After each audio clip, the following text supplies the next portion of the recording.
UGC के नए नियमों के खिलाफ सामान्य वर्ग का विरोध जारी है। सामान्य वर्ग मोदी सरकार को कोस रहा है कि सरकार सिर्फ दलितों, पिछड़ों की सुध ले रही है, सामान्य वर्ग की अनदेखी हो रही है। और इसी सब माहौल के बीच Dalit Indian chambers of commerce and industry के संस्थापक पद्मश्री सम्मानित मिलिंद कांबले का एक इंटरव्यू जो है वो बहुत वायरल हो रहा है। इसमें मिलिंद कांबले ने बताया कि साल 2012 में भारत सरकार ने एक ऐसा प्रावधान किया था कि सरकार जो भी खरीद करेगी उसमें से 4% का ऑर्डर SC/ST उद्यमियों को मिलेगा, ताकि SC/ST वर्ग में उद्यमियों को बढ़ावा दिया जा सके। मिलिंद कांबले ने बताया कि ये योजना साल 2012 में लागू तो हुई, लेकिन धीमी गति से। फिर साल 2014 में नरेंद्र मोदी प्रधानमंत्री बने और उसके बाद पूरा माहौल बदल गया। पीएम मोदी ने इस 4% के आरक्षण को बाध्यकारी कर दिया और 1 अप्रैल 2015 से इसे लागू कर दिया, यानी जो भी सरकारी खरीद होगी उसमें 4% SC/ST उद्यमों को ऑर्डर मिलेगा। मिलिंद कांबले ने बताया कि पीएम मोदी ने इसे जरूरी बनाकर इस तरह की इंडस्ट्री में आरक्षण को लागू कर दिया। मिलिंद कांबले ने बताया कि इसे लागू करने के लिए MSMEs संबंध नाम का एक पोर्टल भी बनाया गया। पोर्टल पर सभी PSUs को कहा गया कि आप इसमें रजिस्टर कीजिए, आपका एनुअल प्रोक्योरमेंट प्लान उस पर डालिए और कौन कौन सी चीजें मार्केट में खरीदते हैं और फिर ये बताइए कि कितना खरीद आपने SC/ST उद्यमों से की। मिलिंद कांबले ने बताया कि इंडस्ट्री के अंदर आरक्षण देने का असर ये हुआ कि पिछले साल ही 3600 करोड़ की खरीद SC/ST उद्यमियों से हुई। मिलिंद कांबले ने बताया कि इसके अलावा पीएम मोदी ने SC/ST वर्ग के लिए एक और बड़ा काम किया।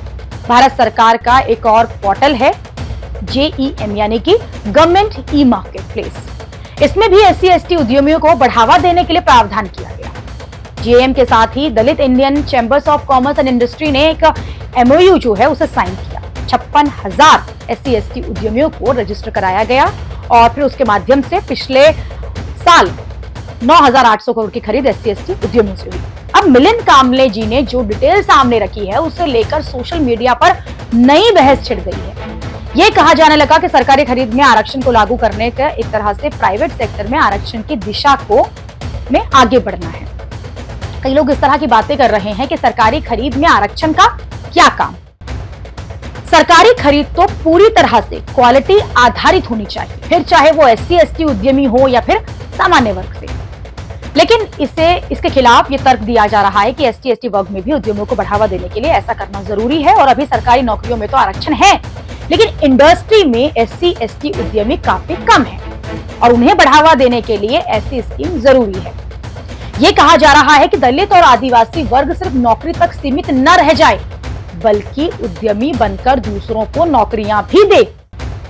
ये भी दावा किया गया कि पीएम मोदी ने ही बैंक लोन में भी SC/ST वर्ग को आरक्षण दिलाया, ताकि ज्यादा से ज्यादा SC/ST वर्ग जो है उद्यमी आगे बढ़ के अपना स्टैंड लें और इंडिया के स्कीम के तहत हजारों SC/ST उद्यमियों को बिजनेस करने के लिए बिना गिरवी रखे बैंक से लोन मिल रहा है।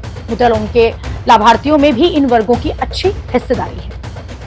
कोई भी सरकार अगर SC/ST वर्ग को मजबूत बनाने के लिए स्कीम लाती है तो इससे किसी को कोई भी दिक्कत नहीं होनी चाहिए और अब तक ऐसी स्कीम आती रही है, हर सरकार में आती है। सामान्य वर्ग इसे लेकर कभी बहुत ज्यादा मुखर नहीं हुआ, लेकिन जब से UGC के नए नियमों का मामला आया है तब से ये सब बातें भी होने लगी हैं।